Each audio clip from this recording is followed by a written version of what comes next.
तो कहानी शुरू होती है विल नामी एक लड़के को दिखाते हुए जो अपनी फ्रेंड सैम से शादी करना चाहता है और इसके लिए उसे उसके डैड से परमिशन लेनी होगी। लेकिन ये करना भी आसान नहीं है क्योंकि सैम के डैड एक आर्मी ऑफिसर होने के साथ साथ बहुत ही ज्यादा स्ट्रिक्ट भी थे। सैम उनसे कहती है परेशान नहीं हो, तुम डैड से अच्छे से बात करना, मैं जानती हूँ वो मान जाएंगे, इतने भी बुरे नहीं है। सैम के मॉम डैड के घर जाने पर सैम की मॉम तो विल का बहुत अच्छे से वेलकम करती है, लेकिन जैसे ही सैम के डैड घर आते हैं तो विल का मूड खराब हो जाता है। जाहिर सी बात है उनके उटपटांग सवालों की वजह से बातों ही बातों पे विल इन दोनों को बताता है कि वो सैम के लिए एक घर खरीदना चाह रहा है, जिसके जवाब में सैम के डैड कहते हैं नहीं, इसकी जरूरत नहीं, मैं जानता हूँ तुम हमारी बेटी को हमसे दूर करना चाहते हो, लेकिन मैं तुम्हें ऐसा करने नहीं दूंगा। इस बात ने तो विल का मूड अच्छा खासा खराब कर दिया था। वो सैम के डैड से कहता है मेरा नहीं, ये सैम का ही डिसीजन है दूसरे शहर में रहने का। इस बात में दोनों की बहस हो जाती है और विल गुस्से में उठकर अपने कमरे में चला जाता है। उसने अभी तक ना तो सैम के डैड से शादी की बात की और ना ही ये बताया कि वो दोनों पेरेंट्स बनने वाले हैं। सुबह होते ही विल को सैम की कॉल आती है। विल का मूड देखकर वो समझ जाती है कि पिछली रात उसके और उसके डैड के दरमियान में क्या बातें हुई थी। वो इस टाइम उसे कहती है कोई बात नहीं, परेशान ना हो, अभी वो लोग बातें ही कर रहे थे कि अचानक सैम के पीछे से कुछ अजीबोगरीब आवाजें आने लगती है, सिग्नल ड्रॉप होते हैं और सैम की कॉल कट हो जाती है। परेशान विल बार बार सैम को कॉल करता है, उसे मैसेजेस करता है, लेकिन उससे कोई कांटेक्ट नहीं हो पा रहा था। वो फौरन से अपना बैग उठाता है और सैम के पास जाने का फैसला करता है, लेकिन जब वो एयरपोर्ट पहुंचता है तो देखता है कि सभी फ्लाइट्स कैंसिल हो चुकी हैं। वो वापस सैम के डैड के घर आ जाता है, जहाँ वो देखता है कि सैम के डैड भी सैम के लिए बहुत ज्यादा परेशान है। वो सैम के पास जाने के लिए फ्लाइट्स खुलने तक का इंतजार नहीं कर सकते थे। वो बाय रोड सैम के पास जाने का फैसला करते हैं और विल से कहते हैं क्या तुम भी जाना चाहोगे। विल के पास भी कोई दूसरा रास्ता नहीं था, उसे भी सैम की इतनी ही टेंशन थी जितने उसके डैड को। वो मान जाता है। ये लोग एक लंबी सफर के लिए निकल जाते हैं और रास्ते में दिखाया जाता है कि शहर का बहुत बुरा हाल हो चुका था। जगह जगह ट्रैफिक जाम थी, लोग अजीब बौखलाए फिर रहे थे, गैस स्टेशन पे रश लगा हुआ था,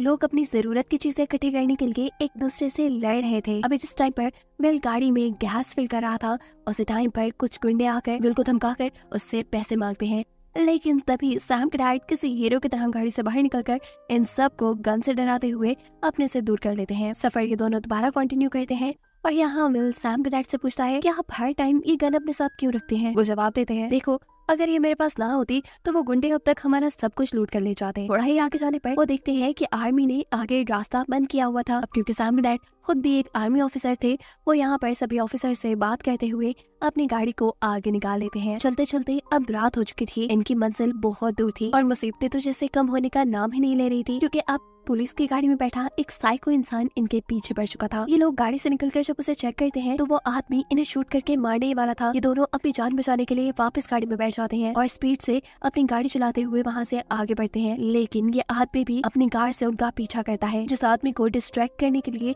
ये दोनों मिलकर रास्ते में पड़ी बंद कार रोड के दरमियान में रखकर खुद अपना रास्ता बदल लेते हैं। अभी ये कुछ ही दूर गए थे कि इनके सामने आ जाती है कुछ हिरन, जिनको बचाने के चक्कर में इनकी गाड़ी का बैलेंस खराब होता है।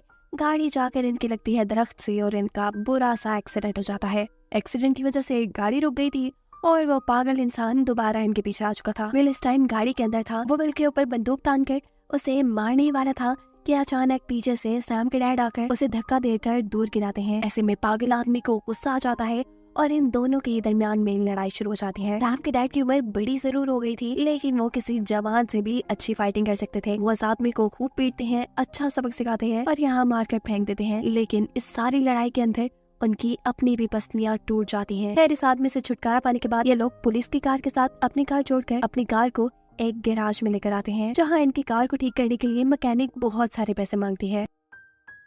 इस मुश्किल घड़ी में उनके पास कोई रास्ता नहीं था सिवाय इस मैकेनिक की बात मानने के। मैकेनिक उनकी गाड़ी ठीक कर देती है और यहाँ ये लोग ये बात जान पाते हैं कि मैकेनिक भी उसी शहर जाना चाहती है जहाँ ये जा रहे हैं। अब क्योंकि सैम के डैड को भी ये डर था कि कहीं उनकी कार रास्ते में खराब ना हो जाए, तो वो सोचते हैं कि क्यों ना वो इस मैकेनिक को ही अपने साथ ले चले। अब ये तीनों अपना सफर कंटिन्यू करते हैं। थोड़ा ही आगे गए थे कि सामने से एक फुल स्पीड में गाड़ी आकर इनकी गाड़ी से टकराती है और खुद डिसबैलेंस होकर उलट जाती है। विल उतरकर चेक करता है, गाड़ी में मौजूद सब लोग मारे जा चुके थे। असल में ये लोग लुटेरों से बचकर भाग रहे थे। जो लुटेरे अब विल की गाड़ी तक पहुंच जाते हैं, इससे पहले कि लुटेरे विल को लूट लेते, वो तेजी से अपनी गाड़ी चलाते हुए इनसे बच जाते हैं। आगे जाते हुए ये नोटिस करते हैं कि आसमान में बादल अजीब तरह से गरज रहे थे। बादलों ने अजीब शेप बनाई हुई थी और बारिश तो इतनी तेज हो रही थी कि वो इस बारिश में ड्राइव भी नहीं कर सकते थे। वो एक पुल के नीचे रुककर बारिश के रुकने का इंतजार करते हैं। आज इन्हें इस सफर पे निकले तीसरा दिन था। रात में इतना मौसम खराब था और जब सुबह हुई तो गर्मी शदीद बढ़ गई थी। पता नहीं मौसम को क्या हो गया। अब इन्हें खाने पीने की भी जरूरत थी, जिसके लिए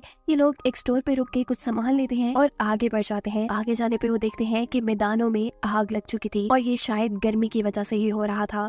ऐसी अजीब तबाही जैसे ये दुनिया खत्म हो रही हो। इसी आग लगे मैदान के पास उन्हें एक लड़की खड़ी दिखाई देती है जो उससे मदद मांग रही थी। विल उसकी मदद करने के लिए जैसे ही गाड़ी से बाहर निकलता है तो पता चलता है कि ये तो एक ट्रैप था जो लुटेरों ने लगाया था। लुटेरे अब उनकी गाड़ी में मौजूद सारी गैस और सारा जरूरत का सामान छीन चुके थे। बगैर फ्यूल और खाने पीने के तो ये जिंदा भी न रहते और अब इनको कुछ तो करना ही था। विल और सैम के डैड अब लुटेरों का पीछा करके उनसे लड़ने का डिसाइड करते हैं। ये तीनों प्लान बनाते हुए तेजी से उनकी कार का पीछा करते हैं, जहाँ पे वो मैकेनिक लड़की गन के जरिए लुटेरों की कार के टायर को ब्रस्ट कर देती है। टायर के एकदम से फटने की वजह से उनकी कार डिसबैलेंस होकर उलट जाती है। उस कार में मौजूद सभी लोग मारे जा चुके थे।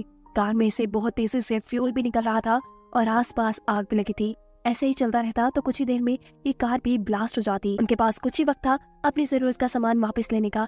ये जल्दी जल्दी जैसे ही सामान लेके अपनी कार की तरफ बढ़ते हैं तो पीछे से वो कार ब्लास्ट हो जाती है। ब्लास्ट की आवाज इन्हें डरा चुकी थी, लेकिन इन्होंने शुक्र किया कि ये बच गए। सैम के डैड और विल तो काफी नॉर्मल है, लेकिन अब ये मैकेनिक बहुत ज्यादा परेशान है। उसे लग रहा है कि उन सब लोगों के मरने के पीछे उसका हाथ है। वो अपने आप को माफ नहीं कर पा रही और ना ही वो विल और सैम के डैड के साथ अब और सफर करना चाहती है। वो एक पार्क के पास गाड़ी रुकवाती है। उसकी हालत बहुत ज्यादा खराब हो रही थी। विल उसे रिलैक्स करने की भी कोशिश करता है, जिस पर वो कहती है प्लीज मुझे कुछ वक्त दो, ये इतना आसान नहीं है, मेरी वजह से वो लोग मर गए। विल भी क्या करता, उसे वही छोड़कर खुद गाड़ी में आ जाता है। जहाँ विल और सैम के डैड सो जाते हैं और जैसे ही वो सुबह उठते हैं तो देखते हैं कि मैकेनिक लड़की उन्हें कहीं नहीं मिली। वो कहाँ चली गई इन्हें कुछ पता नहीं था। इनके पास इतना वक्त नहीं था कि वो उस मैकेनिक को ढूंढते। सोनाचार ये लोग आगे बढ़ते हैं। रास्ते में देखते हैं कि तबाही की वजह से एक ट्रेन का भी एक्सीडेंट हो चुका था। विल वहाँ चेक करने जाता है कि कुछ जरूरत का सामान उन्हें मिल जाए, लेकिन तभी पीछे सैम के डैड की तबीयत काफी खराब हो जाती है, क्योंकि उस आदमी से लड़ने की वजह से उनकी पसलियां टूट चुकी थी। खराब हालत को देखकर